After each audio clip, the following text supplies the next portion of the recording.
ইসরায়েলের প্রধান আন্তর্জাতিক প্রবেশদ্বার এবং আকাশপথের সবচেয়ে সুরক্ষিত দুর্গ বেন গুরিয়ন বিমানবন্দরে সরাসরি আঘাত হানল ইরানের ক্ষেপণাস্ত্র। তেল আবিব সহ পুরো দেশ যখন সাইরেনের শব্দে কাঁপছে, ঠিক তখনই কাতারের সংবাদ মাধ্যম আল জাজিরা জানালো এক চাঞ্চল্যকর তথ্য। ইরানের ছোড়া মিসাইলগুলো ইসরায়েলের এই গুরুত্বপূর্ণ বিমানবন্দরটিতে সরাসরি আঘাত হেনেছে, যা পুরো মধ্যপ্রাচ্যের উত্তেজনাকে এক নতুন ও ভয়াবহ মোড় এনে দিয়েছে।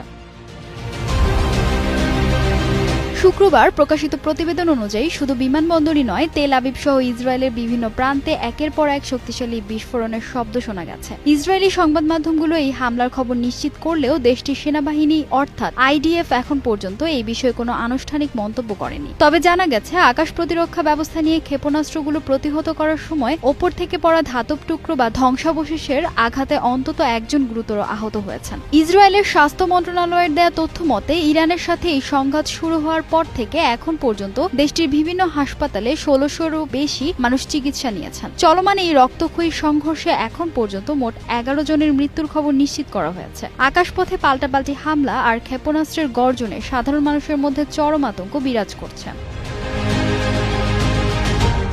বর্তমানে মধ্যপ্রাচ্যের পরিস্থিতি যেন বারুদের স্তূপের ওপর দাঁড়িয়ে আছে। একদিকে ইরানের একের পর এক ক্ষেপণাস্ত্র হামলা, আর অন্যদিকে ইসরায়েলের আকাশ প্রতিরক্ষা ব্যবস্থার মরিয়া চেষ্টা। সব মিলিয়ে পরিস্থিতি ক্রমে নিয়ন্ত্রণের বাইরে চলে যাচ্ছে। এই সংঘাত কি তবে পূর্ণাঙ্গ যুদ্ধের দিকে মোড় নিচ্ছে? বিশ্ব এখন সেই আশঙ্কাই করছে। ফাহিমা সুরভি, নিউজ ডেস্ক, গ্লোবাল টেলিভিশন।